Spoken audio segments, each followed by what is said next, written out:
Was coming. We talked about it. I talked about it over and over for over a week now. Matt Ryan to the Indianapolis Colts. It was the perfect fit. It mirrors in a poor man's version what the Rams did, bringing over Stafford. And the Colts can win now. No one's expecting the Colts to win the Super Bowl, but this could be a multiple round playoff winning team with Matt Ryan now added to the roster, which is honestly, from a fantasy football perspective, the easiest thing to do to protect Jonathan Taylor's value is make this move. Jonathan Taylor now has a secure passing attack. It's not the best passing attack in the world, but it is a very secure passing attack. And that's going to keep defenses honest. This is the best thing that could have happened to Jonathan Taylor. This news is all about Jonathan Taylor. It's not about Matt Ryan. And what do we say? This one was easy to see coming. Your boy Smitty was on top of this about a week ago. And now we have it coming to fruition. So love to hear what you guys think about this move. I absolutely love it. It's all about Jonathan Taylor. No one's really all that concerned or thinking Matt Ryan's going to blow up and have a huge, big season. This move is all about Jonathan Taylor for me, and it's fantastic from a dynasty perspective, from a redraft perspective, from every perspective, because, Matt Ryan will be there for a couple years, and that's great for Jonathan Taylor because he needs some security from that quarterback spot. So, real excited about this one for Jonathan Taylor. It looks like it's a third rounder, which is crazy. Like when you think about it, that's a very, very, very decent asking price, right? A third rounder. The reason being is the contract is monstrous, and they kicked the can down the road after the potential Watson trade fell through, and so they pay Matt Ryan part of the money already. But like this is crazy because now it's like, where's Baker go? Would Baker go to Atlanta? Probably not. I think they're in rebuild mode, full rebuild mode. We got it. We got the volume just cranked up here, don't we? I'm sorry about that, guys. And we've got, man, this is crazy. This is absolutely nuts. But this one was easy to see coming. We knew this one was coming. We talked about it for over a week now. Braden, I think he's joking because we've talked about it so much on the show here. What's up, Vamp? Braden's first in the building, by the way. Mealy and Kristen, what's up? Falcons are dead, Smitty. Yeah, Falcons definitely went in the wrong direction. Had they pulled in Watson, this could have been a completely different team for the future. I really believe the Falcons would have looked really solid walking into the future with Watson, with Kyle Pitts. They were bringing Fournette and Landry. Fournette and Landry were pretty much on the way. And then when the Watson deal fell through, they just said, now it's time to blow it up. Now it's time to blow it up. I don't know what this means for Kyle Pitts in 2022. We don't know who's throwing him the football. Will it be a rookie? Will it be someone like Baker? Will it be Jimmy G? I doubt it. If Matt Ryan only costs a third rounder, Jimmy G, you'd have to give someone multiple third rounders to get them to take Jimmy G, is what I take from this. Matt Ryan, a third rounder, again, a lot of it has to do with money, but so does Jimmy G's contract. That's $27 million. Matt Ryan's contract is monstrous. So it's like, hey, please take Matt Ryan. We'll take a third rounder. Heck, we might give you a third rounder. That's how this deal probably went down. But the Jimmy G deal is very similar. $27 million, injured, shoulder surgery. Hey, please take Jimmy G off our hands is what the Niners are saying. Nobody wants him. Nobody wants him. These little rumors out there that he might be had for like a couple second rounders. Not going to happen in my opinion. Maybe a third rounder, fourth rounder. This deal pretty much tells you that there's no way that a team's giving up multiple second rounders for Jimmy G. That report has to be bogus. There can't be any way that that's true. If it is, I'm going to be completely shocked if a team stupidly gives up Not just 1 second rounder for Jimmy G and his monster contract and his injured shoulder and his potentially injured thumb. If a team gives up even 1 second rounder for Jimmy G, I'm going to scratch my head. I'm going to call that franchise out. And I'm going to say it's one of the dumbest trades that anybody's made this entire offseason. If someone gives 2 second rounders, I'll be shocked. These rumors about Jimmy G going for 2 second rounders is bogus, in my opinion. So Matt Ryan to the Colts helps out Taylor a ton. I'm real excited about this for Jonathan Taylor. He went from potentially seeing stacked boxes on the regular to now having a really, really, really nice flowing passing attack and total offense that gives this man room to run and wiggle.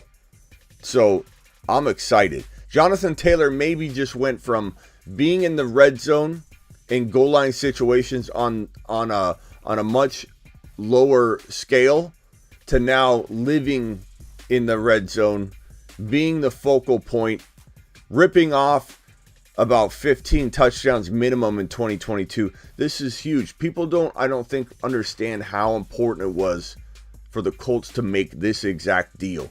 Because if the Colts didn't make this exact deal, there was nowhere else to go. It was literally Jonathan Taylor getting stacked up against every single time he went onto the field. 8-man fronts after 8-man fronts. This was not going to be the most ideal situation. Now he's JT.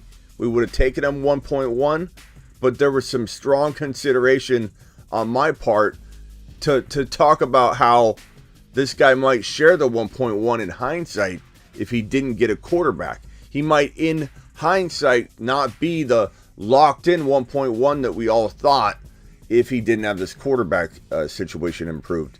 Now he does. This is monstrous for Jonathan Taylor. Today's news is about JT, not about Matt Ryan. It also helps Pittman out a little bit, obviously, but this is all about JT. And now this man goes from probably 11, 12 touchdowns, maybe 13, to 15, 16, 17.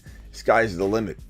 I mean, really, he could have way more than 15 touchdowns. He can have that in this offense led by Matt Ryan. This is a very Matthew Stafford move. Maybe it's a poor man's version of a Matthew Stafford coming over to the Rams, but it's very similar in that the team's kind of ready. The team has all the weapons that it needs to advance through the playoffs for multiple rounds. I'm not saying they will win the Super Bowl. I'm not calling them the next Rams. I don't think they have what it takes to win the Super Bowl. This is a very, very tough. Both NFC's tougher than it was once Brady and Rodgers came back. The AFC's ultra tough. Both conferences are just lit.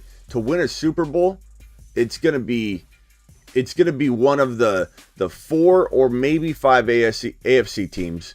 It's gonna maybe be the Niners. I don't think the Packers can win the Super Bowl anymore without Devontae Adams. It's the Rams and the Niners, in my opinion, in the NFC, and it's those two until further notice. And people might laugh at that and say, wait, Trey Lance going to the Super Bowl? Trey Lance winning the NFC West? Trey Lance winning the NFC Championship game? Yeah, you heard me right. If Trey Lance is in there. Problem is, we don't for sure know if he will be in there. We don't know if Jimmy G is staying on the roster in 2022. As of right now, especially after this move, being the Colts were one of the best options for Jimmy G to land, now we're looking at potentially Jimmy G staying in San Francisco, almost locked and loaded. Like the Carolina Panthers are maybe the only shot we have now of seeing Jimmy G raptured from this Niners offense and put into another offense, because in my opinion, Shanahan and John Lynch don't have the balls to cut him. And so he's on the roster now. I was told by everybody, and my boy Raj and C-Mac and Vlad on our Quad Box show, we get ripped apart for saying that Jimmy G's likely to stay on the roster. And people say there's no way. What do you mean there's no way? What do you mean there's no way? We're watching it unfold, literally move after move. More likely that Jimmy G stays on the roster every time something like this happens and a spot gets taken away. And so it's a problem. Do I think that it's a problem to the point where I'm going to avoid Trey or downgrade Trey? No. I think Trey is going to start. I think Trey's talent will win out. I think once this fan base and the coaching staff watches him deliver on the field, you can't hold him off. You can't take him off the field.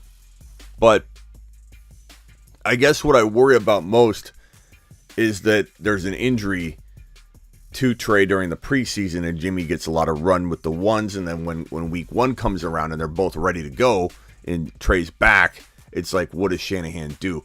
That part worries me.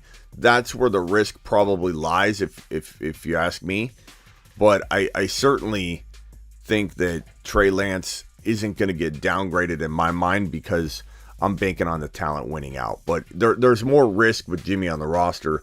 The Niners will be dropping the ball and botching this situation if they don't trade away Jimmy G or cut him. One of the two. Trading away looks like a long shot.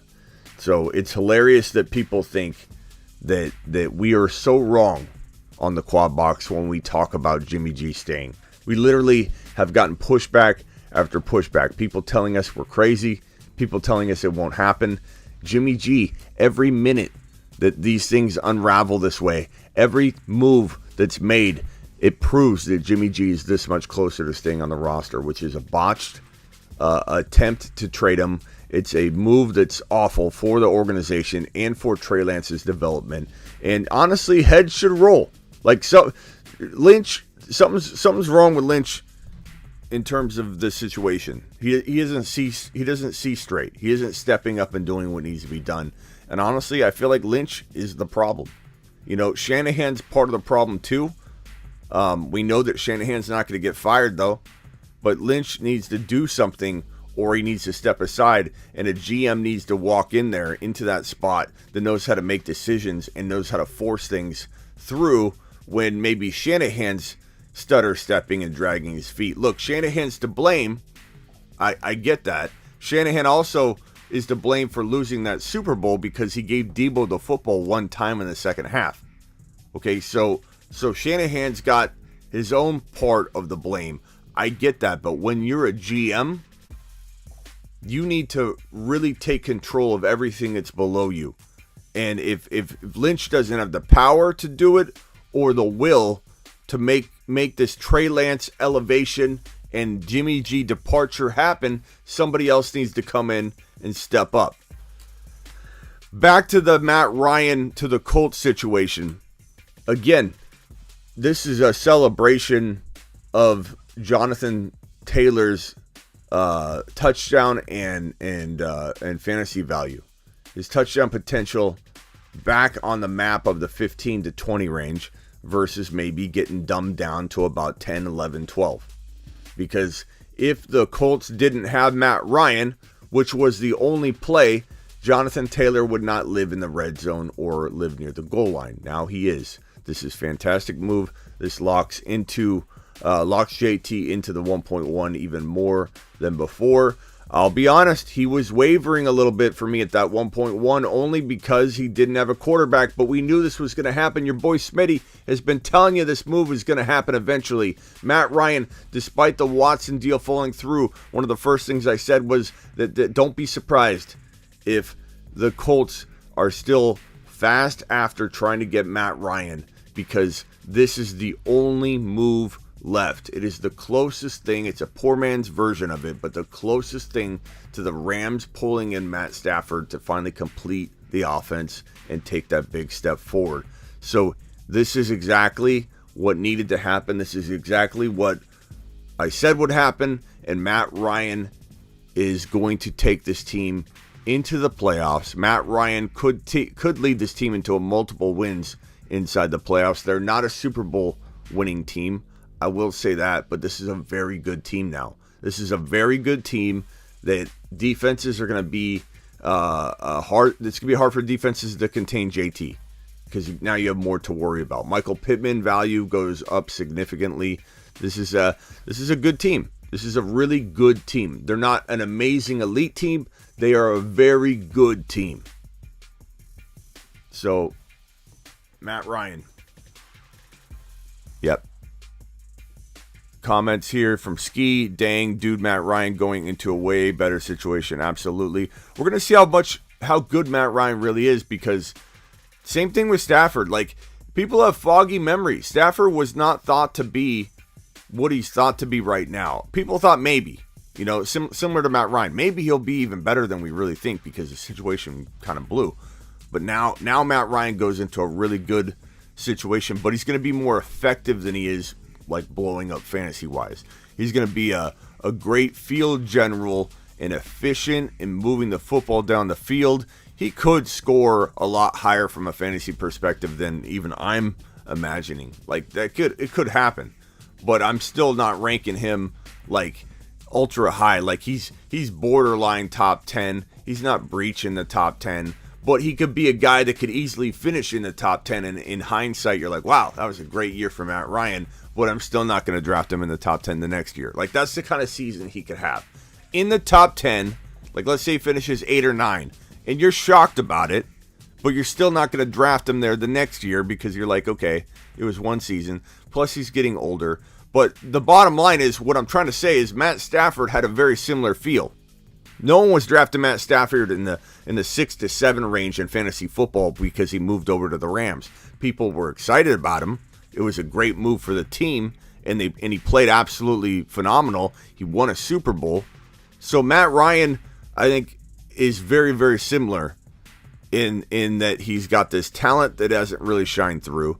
He's going into a much better situation than he was in, and he's going to help this team out so much. And Jonathan Taylor so much. Yeah, Atlanta's in some trouble. Like, losing Watson was a huge blow to Atlanta. They had a real shot to turning the franchise around, and it literally went in the other direction. No, Smitty, Stafford was always a stud. Going to the Rams was a blessing in disguise. Lions franchise is complete garbage. That's exactly what I'm saying, Jorge. I'm saying that people have foggy memories, and they literally were like, I don't know what this is going to do. Stafford could be really good, or he might not be. We're not sure. That's my whole point, Jorge, is when he goes over, you understand what he really can bring to the table. Matt Ryan is in the same boat. The way people felt about Stafford, like, this could work, I think, is the way people are going to view Matt Ryan. We think he's going to be good. Then when he goes over, it's like boom. This guy's a lot better than anybody thought. So that's what's gonna happen in my view. Do you think Matt Ryan trade? I'm sorry. Do you like the Matt Ryan trade, or wish they would have went for a long-term QB in the draft? I know it's good for JT this year. No, I don't. I want JT to have a quarterback like Matt Ryan right now. I don't want a rookie in there. I want Matt Ryan in there because I'm not a Colts fan. I don't need him to win a Super Bowl. I need JT to be effective for 2 or 3 more years, because JT's probably got 2 or 3 more years. He may not have 4 or 5 years. He has 2 or 3 years. Get Matt Ryan in there. I could care less about the Colts winning a Super Bowl. I want Matt Ryan efficient and dominating, and this gets him in the end zone, in the red zone, in the goal line situations like really no other situation. It's good. It's effective. It moves the football. He doesn't do enough damage in the air that he's taken away from JT. He's getting JT in good field position. That's what this is all about. And this is why it's such an amazing move, and it's why I said it needed to happen when the Watson deal didn't happen. It still needed to happen, is what I pounded on the table and said, get it done. Get it done. They did. And now look, this is all about JT. It's all about JT. Niners need to focus on Trey Lance. Well, tell that to Shanahan. Well, it drops Patterson's value now. Absolutely. Good point. And it's unfortunate for the Falcons. Literally. And everyone's going to say the Falcons wouldn't have been a good spot for Watson. And I don't care what people say when it comes down to it. Like, if people are going to rip on that take, it was like night and day. The direction the Falcons could have went. Fournette, Landry were on the way. Watson and Pitts for a decade. Like, this could have turned around and it blew up. And now it's going the complete other direction. Poor Atlanta. They literally were on the teeter-tottering on maybe going toward an amazing direction, and then they lost out on the deal. I don't know if they offered less guarantee money or what was the reasoning, because the Falcons were the front runner. So much so that Fournette and Landry were literally they were pretty much on the way. Like, it was that well known that the Falcons were going to win this trade race. And then boom, money talked. And this team came in and said, we'll give you $230 million guaranteed. The Browns just said, well, what a move. Literally didn't even have to probably show up to any of the negotiations. All they had to do was wait until the last minute and go, 230 guaranteed. No one else did it. It was the only move to make. It was like they were playing more than 3D chess. They were playing metaverse chess versus checkers based on that one angle. Like, it's crazy. The Browns just played it so well. Falcons looking at Mariota. That would be a decent move, I think. I don't know. Yeah, I mean, that would be good. That would help out a lot. But who knows how he would connect with Kyle Pitts. So who knows? Great news for Atlanta. You can have Matt Ryan. Good luck with that, says Sharp. Yeah, I mean, you're going to say that. You're going to say that, and I understand why. But really, the situation was going to limit him until they built around him. Like, look at if Watson were to come, you had Fournette and Landry literally ready to sign. With Ryan there, that's not happening. You're not bringing in talent. And so part of it's not his fault. I guarantee you, Sharp, with this comment, I understand where you're coming from, but I guarantee you Matt Ryan's going to fit in. I don't guarantee. I almost guarantee, because you can't guarantee anything. He could get hurt or something could happen. But Matt Ryan will fit very well in this situation, and it's going to be painful to watch him be effective. Because, again, it's just like the Stafford situation. Like, a lot of people didn't really feel Stafford was going to be as good as he is in a Rams uniform because they watched him struggle in Detroit. And like I said, people have foggy memories. Oh, Stafford, we knew Stafford was great. Like, everyone thought he could be great. No one knew he was going to be great. No one knew he's going to do what he did in a Rams uniform coming out of Detroit. There was hope. There was the thought that it could happen. So, I mean, Malik to Atlanta at the 8 pick definitely could happen. I mean, look, Malik's a good quarterback. The Falcons could still turn things around. It's just going to take a little bit longer now because they have to go the route of a rookie. So, yes, if you look at the NFL draft order right here, you've got Detroit at number 2. Do they stay with Goff? Do they actually go after a quarterback? Malik Willis could get drafted number 2. It's possible. It's the first landing spot where you're like, okay, it could happen. May not, but it could. Houston, they're gonna roll with Mills, and they're not ready to draft their quarterback yet. I think they want to lose for another year and build in 2023. Jets aren't going after a quarterback. Giants, I suppose, could. Dable might want his passer and not Danny Dimes.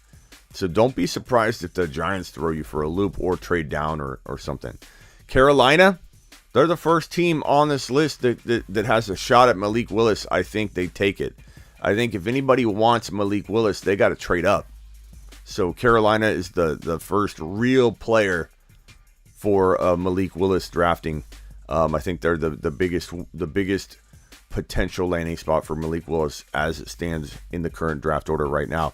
Giants hold the 7 pick, as I mentioned. So Dable could definitely, I think, potentially look to draft a quarterback there too. So, God, the Giants have the 5 and the 7. It's crazy. Like, they could make some moves if they wanted to. Carolina, okay, so New York Giants. Atlanta's at 8. I don't know. I think they get a quarterback.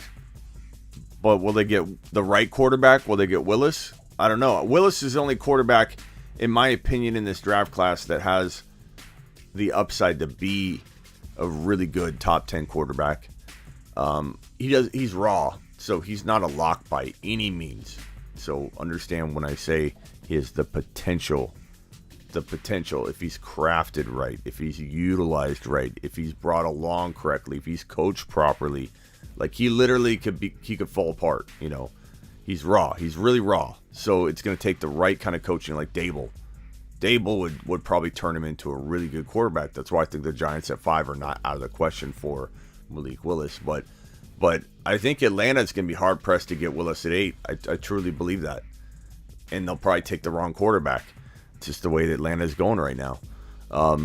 So that'll be interesting. The draft is going to be absolutely phenomenal to watch. I'm so excited for the NFL draft.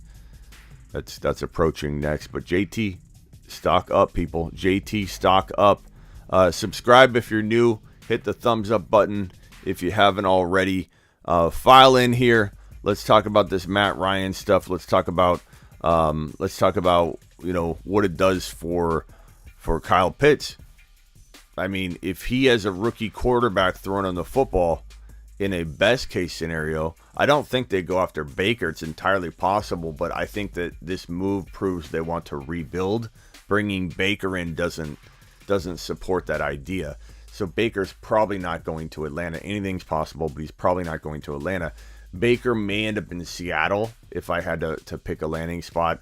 I don't know. Carolina's a possibility. Carolina's got McCaffrey, DJ Moore. They feel like they probably believe they're in win now mode, even though we know that the Carolina Panthers with Baker, or even with Matt Ryan, probably aren't winning or getting even close to a Super Bowl. Like, they're so far from it, even if you added in a Matt Ryan.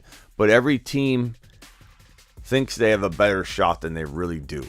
Evan's got a good point here, guys. Probably the best point made yet. He said 170 people in here, 176 now, Evan, and only 50 thumbs up. Smash the like button. Pulverize it. Jonathan Taylor that like button right now. If your boy Smitty has helped you out at all, if you've been entertained at all during this episode, or even if you haven't, smash and pulverize that thumbs up button. Let's get it 170 to match the 170. Will we? Can we? Shall we? Thank you. Appreciate you. You guys rock. Wipe your feet. Matt Ryan will finally win his Super Bowl. I don't know about that, Raphael. I mean, it's possible. Like, we can't discredit the Colts and say they don't have a very talented roster right now. You get into the playoffs, all you got to do is win one game at a time. And the Rams proved that, because the Rams entering the playoffs in 2021, they didn't feel like they had the makings of winning at all right when they entered. The momentum started to build, right?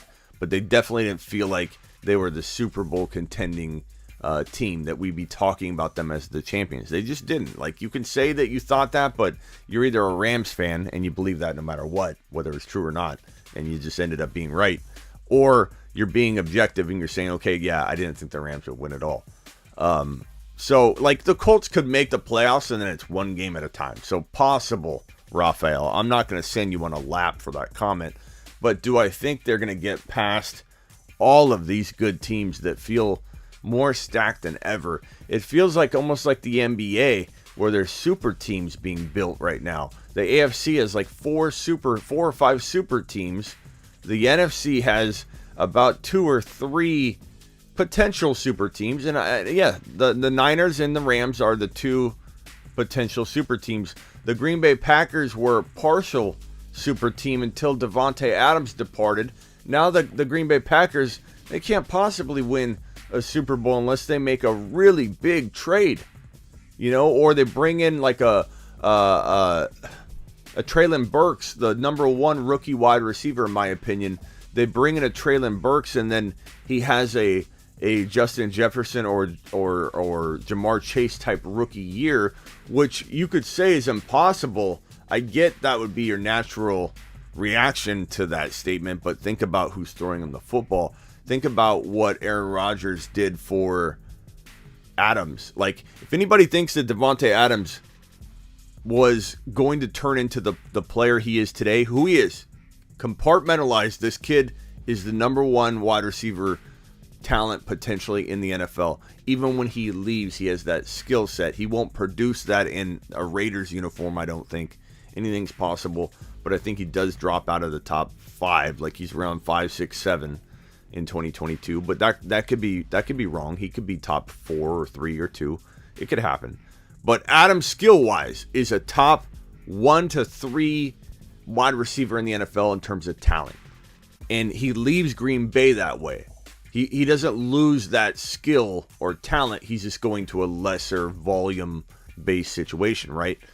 But Aaron Rodgers helped make that. If Aaron Rodgers was not in his life, Davante Adams would not be a top 5 wide receiver talent, skill-wise. He would never have developed. He would have developed, but he never would have developed into the Davante Adams that we see today.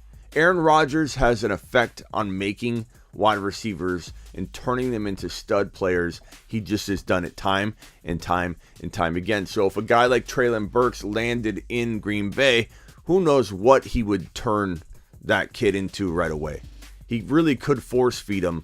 He really could turn him into an elite player right away. So like there's an opportunity for Aaron Rodgers, a track, so to speak, for him to get the Green Bay Packers into a better position than we're thinking right now. But as it stands right now, the Packers don't have the same team.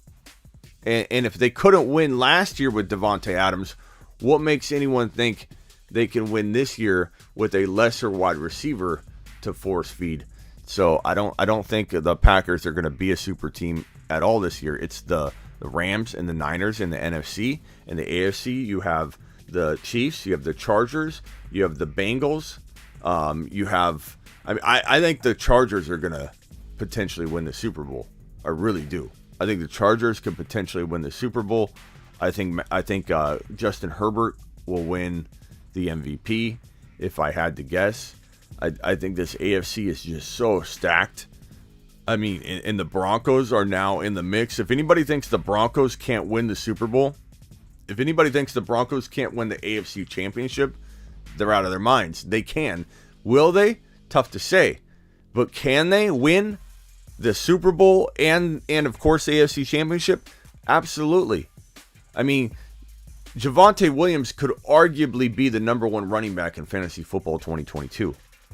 I mean, we rank him below JT. Most people think I'm crazy for having him number 2. They think he's like 5, 6, 7, 8 overall, and everyone's so worried about Melvin Gordon, and everybody's playing this like real, safe game. Like, I'm not going to touch Javonte anywhere near. Smitty, I'm just going to wait until it's obvious when I can't get him any longer, and then I'll believe in Javonte.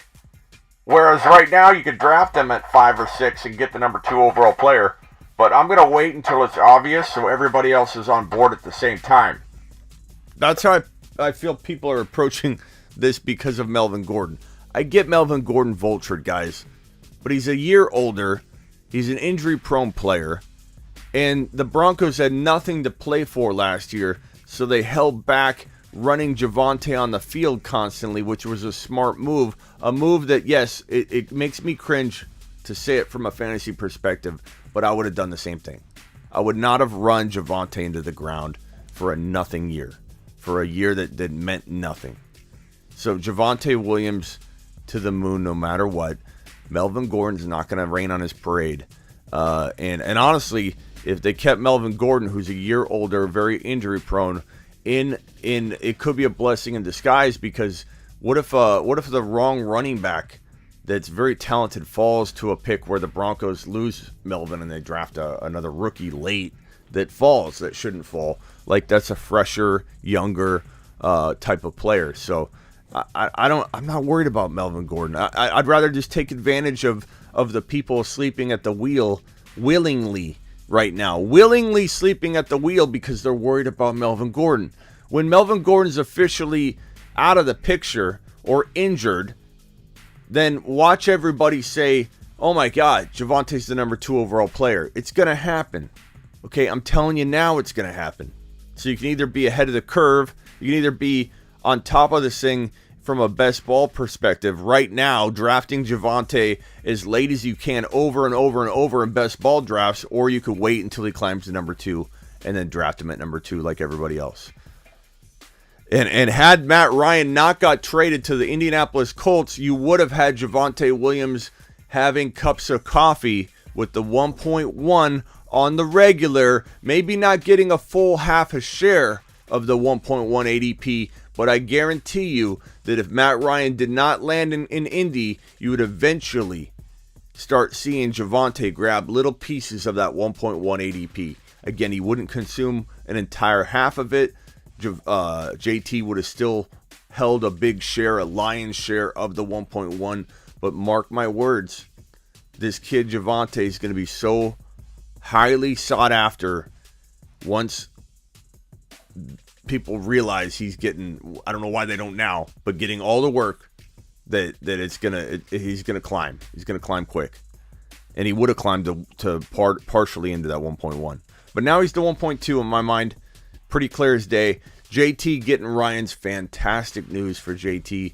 JT's gonna have 15, 16, 17, 18, 19 touchdowns. Who knows how many touchdowns? The sky is the limit. He literally could have 20 touchdowns. He could. This move secures his 15 to 20 touchdown potential. That range has now moved into the 15 to 20 total touchdown range, whereas it was below 15, between 10 and 15 without a quarterback, because he wouldn't have been as efficient. He wouldn't have been in field position to score 20 touchdowns. He would have had to do it all on his own. His touchdowns would have had to been 20 and 15 and 30-yard break-off runs, because this man would have never sniffed the goal line had he not had Matt Ryan on roster. This is a fantastic move for JT. Probably the biggest benefactor in the last couple trades is this man right here, Jonathan Taylor. Broncos have done 3 running back offense before. Says, yeah, but bro, they have literally the second best running back in the NFL. They haven't had a running back this talented in a very long time. You could say if ever, but let's let him prove that before we start saying he's better than Terrell Davis and things like that. But I'm just saying, they may very well have the most talented running back they've ever had on the roster, and they might very well have the number 1 running back in the entire National Football League on the roster.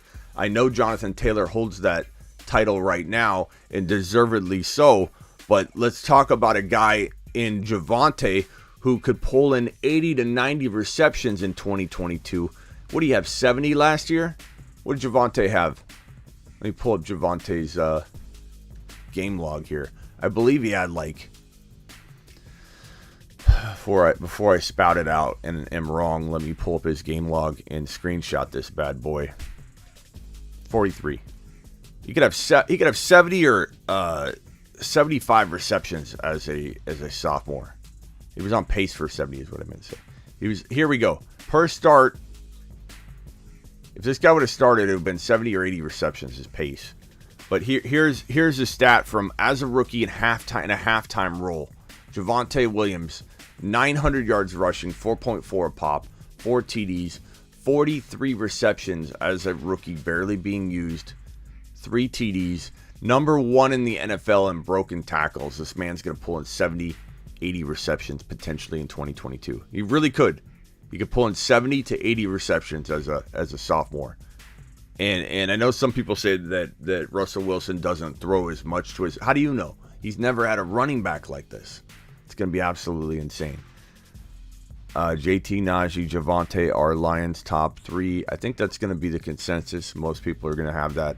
Some people might have Henry instead of Najee. Some people are dropping Najee to 4 or 5 overall, which I can understand. I worry about that quarterback situation much like I just did before this trade when I talked about JT needing Matt Ryan, needing this deal. I've been waiting for this deal to happen for well over a week. I've been talking about this deal for well over a week. Now it finally came to fruition. Now we got to worry, will Najee Harris get a quarterback that he needs? Will Najee Harris end up getting Jimmy G, which would be awful? And honestly, I'd probably move Najee down to 3 or 4 overall for running backs if Jimmy G was the starter. Jimmy G's garbage, and that would be awful for the offense. Smitty, Jameis Winston re-signs with the Saints, another spot gone. Yeah, let me pull that up. I'm sorry, I've been talking here. I did see something come through here. So, Jameis Winston That is official. It was being whispered about minutes ago. Now we know it is completely a done deal. And this is another thing that your boy Smitty said would happen. Okay, the moment the Watson deal fell through for the Saints, this is what I said would happen. This guy, Jameis Winston, who's rehabbing from an ACL tear, would not want to do anything different than focus on his ACL. He doesn't want to learn a new offense. He doesn't want to learn a new offense and try and recover. He wants simplicity. When a guy tears an ACL and is going through that big of a recovery, the last thing they want is to be changing systems and worrying about two different stressors. Okay, he just wants to focus on his recovery. And the Saints, look, they don't have a lot of options, and it's kind of insulting in a way to be like, we'll sign you if we don't get our number one choice, Jameis.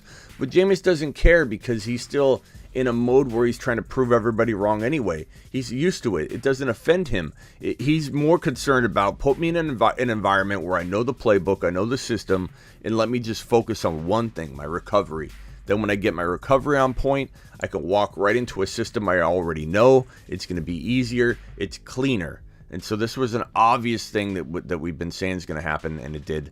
So now you have one more spot gone. So you have literally the Falcons. You have the Seahawks. What other teams need a quarterback? What am I forgetting here? Let me pull up the standings and just glance, because off the top of my head, it's Seahawks, it's Carolina Panthers, let's see here, Pittsburgh Steelers, Seahawks, Carolina Panthers. Those are the only three teams that need a quarterback as of this moment. Is that correct? Chiefs, Raiders, Chargers, Broncos, Cowboys, Eagles. Don't say Hurts, he's fine. Washington football teams got their quarterback. Giants got their quarterback partially. Sure, whatever. Aaron Rodgers. Vikings have Cousins. Fields. Goff. I mean, the Lions, I think, draft a quarterback potentially. They don't have a quarterback. They think they do. Brady. Yeah, it's Carolina. It's Carolina. It's the Steelers and the Seahawks. That's it. Right? Am I right? I think that's correct. Carolina, Steelers, Carolina Panthers, and Seahawks.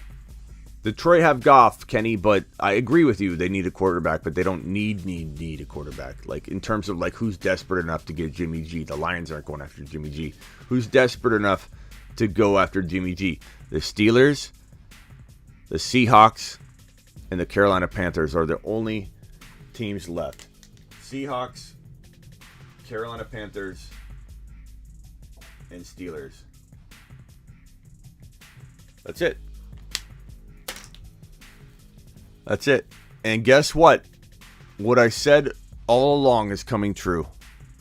That the two or three teams that are left over at the end of all the dominoes dropping, the two or three teams that were left over would draft rookies. They don't want Jimmy G. They don't want a $27 million quarterback. The only team that felt capable of bringing in a $27 million injured quarterback while drafting a rookie would have been the Colts, because they had the cap money and cap room to maneuver that. They don't care about $27 million in 2022.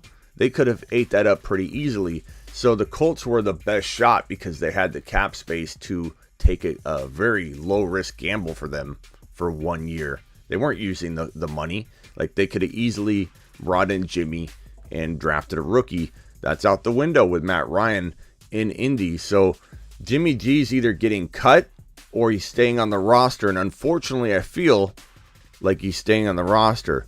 Kenny says Mitchell Trubisky over Jimmy G. Absolutely. These people that think Jimmy G is the reason the Niners won over the last couple of years, they're not watching Jimmy G play football. He can't play football. He's a bottom 5 at best quarterback in the NFL. Honestly, I believe he's the 33rd best quarterback in the league.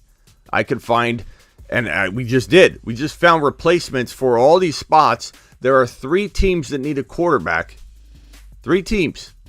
And I could pick 2 rookies or 1 rookie and 2 or 3 free agents before I take Jimmy G. that makes him the 33rd best quarterback in the league.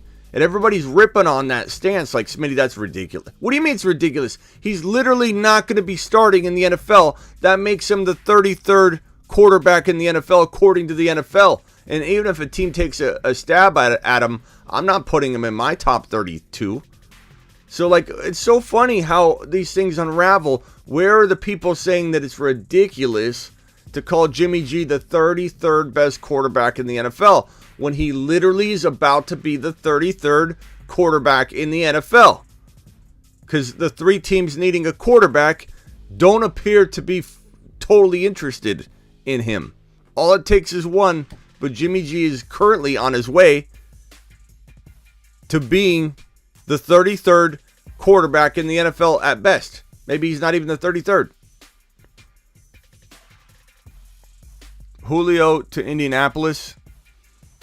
I mean, it could happen. It could happen. Saints are going to the Super Bowl.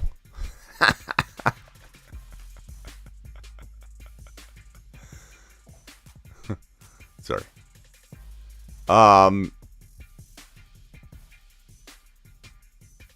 Somebody didn't say Jimmy G's top 5. No, they didn't. If it was Doug. Honestly, Smitty, Baker Mayfield on the market. Mariota, rookies in the draft. That's what I'm saying. There's no way Jimmy G's the 32nd or better. Baker's better than Jimmy, absolutely. And Baker's garbage. Peach says he loves this for Matt Ryan. Who doesn't, Peach? This is amazing, right? It's great for JT more than anything. Just got here. Did I miss anything? You can pretty much catch up by looking at the screen. The Saints brought in or re-signed Jameis Winston. And then, of course, you see the trade right here. Matt Ryan to the Colts, which is awesome all around. This is great news. Ryan gone. I mean, I hear that a lot from Falcons fans. They're glad he's gone, but you know what? He's going to do well in Indy. It's going to be painful to watch. Daniel Jones, 10 TDs, 11 INTs, still starter. Last year, 10 TDs, 7 INTs. How the Giants don't need a QB is crazy. I agree. Dable thinks he can maybe fix him, but I think Dable's interested in a quarterback too, bro. I think he wants a backup plan. I think he knows Daniel Jones is not the real deal. I mean, everybody knows it. Jameis over Watson? No. No, Tripster. Come on, bro. Come on, bro. I'm sorry, Tripster, but... Take a look.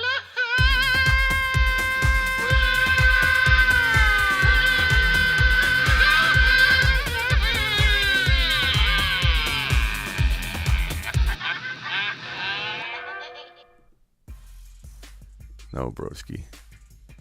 Absolutely not. Are you this guy must be new. And Jeremy, I appreciate you being here. I don't mean this in a negative way, but you definitely must be new. Are you a Cam Akers guy? So hit the subscribe button. Hit the thumbs up. Appreciate you being here, Jeremy, but I 100% know you're new by this comment, because everyone here knows that I am not a Cam Akers guy. Cam Akers is one of the biggest avoids for 2022. He was one of my biggest avoids for 2021. I said this man was going to get hurt, and he did. And you could say, oh, Smitty, you think you can Smitty thinks he can predict Achilles injuries. He thinks he can predict Achilles injuries. This Smitty guy. I didn't say it'd be an Achilles, but this guy's a very injury-prone player, and he just proved how reckless he is with his own body and how dumb of decisions he makes when he rushed back after he tried to come back 5 months after his Achilles recovery. 5 months. He came back after 6 months. So this dude is getting hurt. Like, if anybody thinks he's not going to get hurt, look at his decision making. Cam Akers is not that guy. And he's going to continue to get hurt. He's going to continue to get hurt. He's reckless with his body. He leads with his head. He doesn't hit right. He doesn't approach contact right at all. All through college, He led with his head on almost every single play where he's meeting a linebacker or a bigger, stronger player. He literally would use his head and neck. If you watch all the footage, the guy doesn't approach contact correctly whatsoever. A very injury-prone player approaching contact the way he does in reckless fashion, dude's not going to be able to stay healthy. On top of the fact he rushed back from an Achilles injury after 6 months, and people think it's good news. People actually praise him for coming back after 6 months. People praise the Rams. What a reckless move by the Rams. You probably ruined this guy's potential chance of coming back eventually. Achilles injuries you don't recover from them the same. And on the field, you could say, oh, Smitty's his first couple games back. He didn't look good. He wasn't quick. He had no explosion. And he was very easily corralled. This guy did not break free from anything when he came back. He looked really, really bad. He averaged like 2-something yards per carry. He has no explosion right now. And with no explosion, the dude's out there trying to play football. Like, he doesn't have explosion because he's not supposed to be on his Achilles. And anybody that says he's a marvel or that Achilles are coming a long way, surgery's different. No, it's not. Like, are they advancing in medicine? Are Achilles injuries maybe better today than they were 5 years ago? Abso-freaking-lutely. But can you play at 6 months and try and play at 5 months? No. That's called being impatient. It's called being reckless. It's called setting yourself up for disaster. So, no, Cam Akers, not a Cam Akers guy. Jeremy, I'm not yelling at you. I tend to get a little excited. Plus, I've been doing the intermittent fasting. So you guys are always blessed with me being here on no food. So I get hangry really quick. But Jeremy, I'm not mad at you. I'm just letting you know how I feel about Cam Akers. Cam Akers said stay away from him in 2021. I'm telling you to stay away from him in 2022. He's going to break your heart. He has that Mike Thomas break your heart vibe already. And on top of that, a very, very, very, very high risk of injury, this guy, with the way he plays football alone. With the way he plays football, the way he approaches contact, he has injury risk written all over him for that alone. And he's coming back from an injury that no player at the running back position has ever recovered from to become an elite running back, to become a top 10 running back. No player has ever had an Achilles tear at the running back position and become a top 5 to 10 running back after the Achilles tear. No one. No one.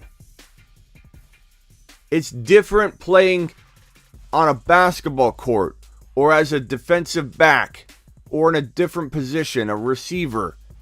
It's different when you have an Achilles tear than when you have an Achilles tear as a running back, because the stress that goes on with your foot and your change of direction and getting hit while you're exploding that way and you're getting hit that way, and the kind of pressures that you put on your Achilles and your feet and your legs and your knees, it's why running backs last 3 or 4 years now instead of 10. You can't even make it to 30. It used to be 30 years old.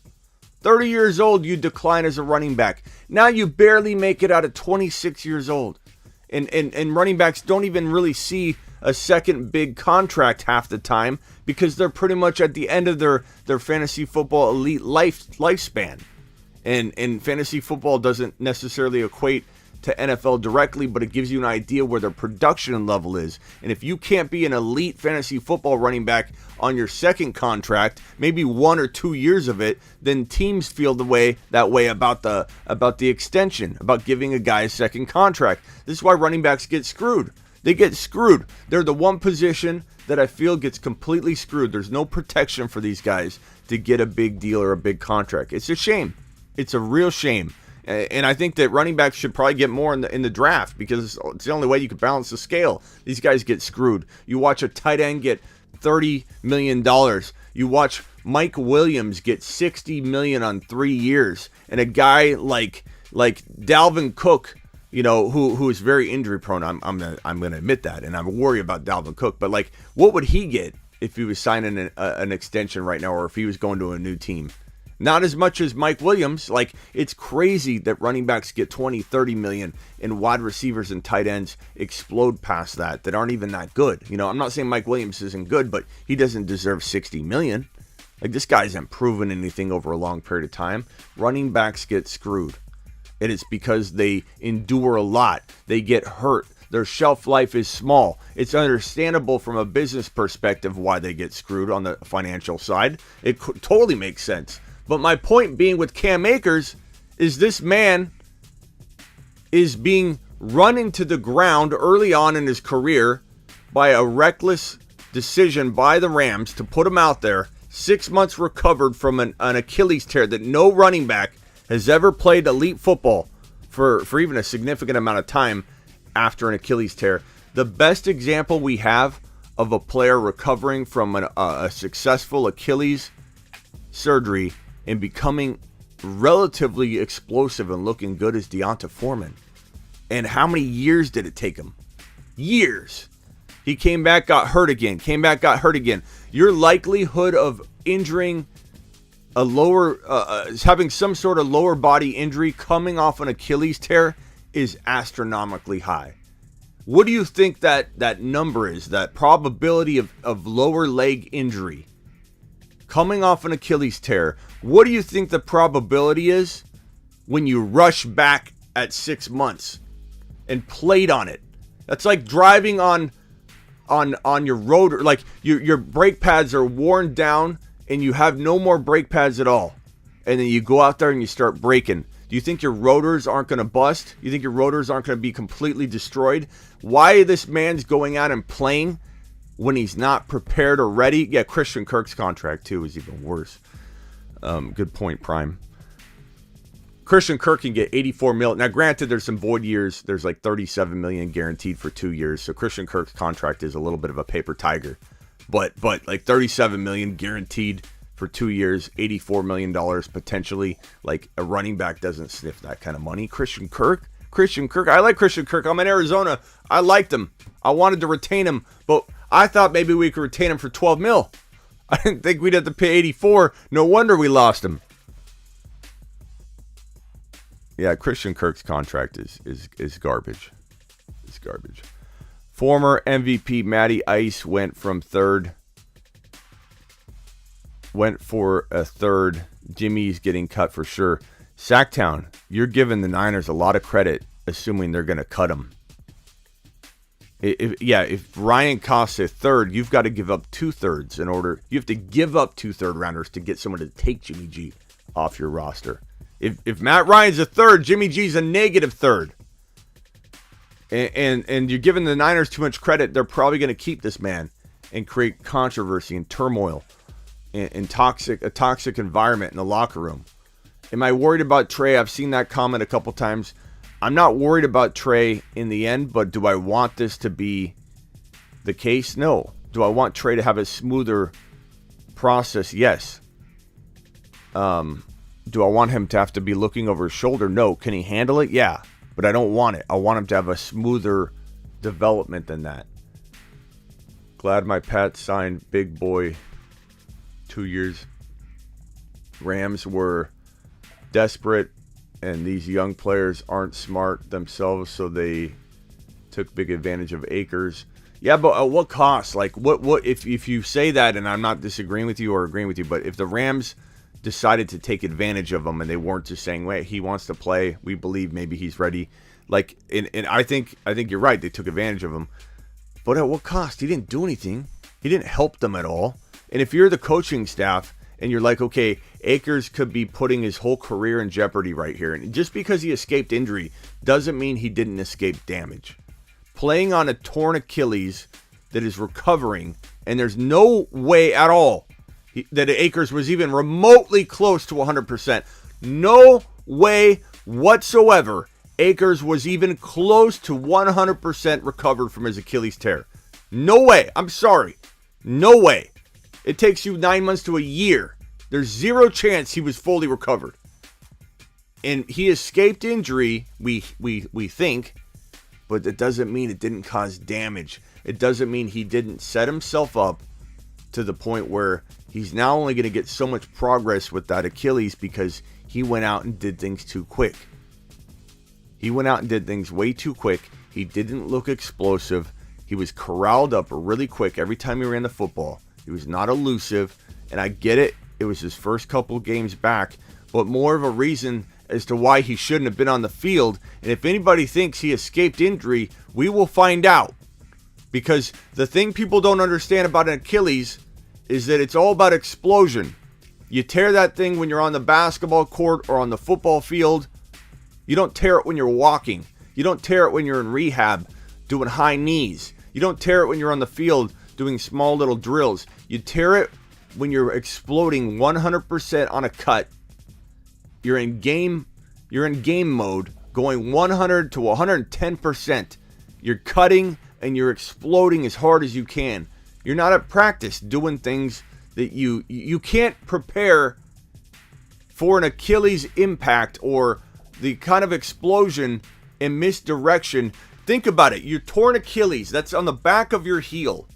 Imagine snapping that thing that's right on the back of your heel, that big, thick tendon. Your Achilles tendon is this thick, and it's on the back of your heel. Where's my foot? Imagine tearing this. When you are planting, you can do that. If anybody reaches down, I don't know if you're at work or if it looks funny doing this, but do it anyway. Reach down and feel your Achilles tendon, how tough and strong it feels. It feels like a big, thick rope. Okay? Now just kind of put a little pressure down with your toe, and you'll feel that thing flexing. You'll feel it like, it's tight. And when you are planting like that, and you're exploding one direction as a running back, this is why it's different as a running back. People say, why is it different for a running back then? You're planting as a running back going in this direction. Your Achilles is super tight, right? You're using your Achilles like a madman. You're planting, you're going this way, and all of a sudden you unexpectedly get hit by a linebacker or an offensive lineman or 4 offensive linemen at once. And as you're exploding this way, you're pushed this way. The kind of pressures that go on unexpectedly when you're in mid-game and you're going like this left and right, you're getting hit and you're constantly your Achilles is going all over the place. Like, it's not the same on a basketball court where you're controlling where you're going. Think of it like when you're in a car and you're driving and you're holding onto the steering wheel. Do you get car sick when you drive yourself? The answer is no, not traditionally. You've got the hold of the wheel. You're in control of the movements. You flow with the bumps. You don't get car sick. When you're driving in the passenger seat and you're bouncing all around and your wife's driving and you're like, Martha, drive better. I'm getting car sick. I don't have any Dramamine. You're bouncing all around like this. You get car sick because you're not in control of your movements. Think of that. Running backs don't control the direction they're going half the time because they're getting hit by 3 and 4 people at a time. That puts his Achilles in a very vulnerable situation when he's exploding. People don't understand that about running backs and their knees and their ligaments. And it's why they have a 3 to 4 year shelf life. The abuse that they take from the waist down is unthinkable if you aren't in the position and understanding it. Damn it, Martha! Martha! Take a look. We gotta get a Martha button. Martha! The meatloaf! We want the meatloaf, Martha! We want it now! Martha! Alright. Tam says, guys, you can tell how much Smitty loves Akers from how much he talks about him. Thank you, Tam. Alright, guys. I will see you all at 7 p.m. Eastern, unless more emergency news comes rolling in. Subscribe if you're new. There are 130 eyeballs still in this live stream. If you would all kindly subscribe, all kindly punch the thumbs up button, and all kindly leave a comment when the video's over, because I will answer every single one of your questions. What other channel guarantees you a 99% answer rate? Huh? This man. Okay, so ask a question below. Let's roll. We might have an emergency live stream between now and the 7 p.m. show. We're live Monday through Friday from 7 p.m. to 8 p.m. every single Monday through Friday, but we do emergency live streams whenever there's breaking news, baby.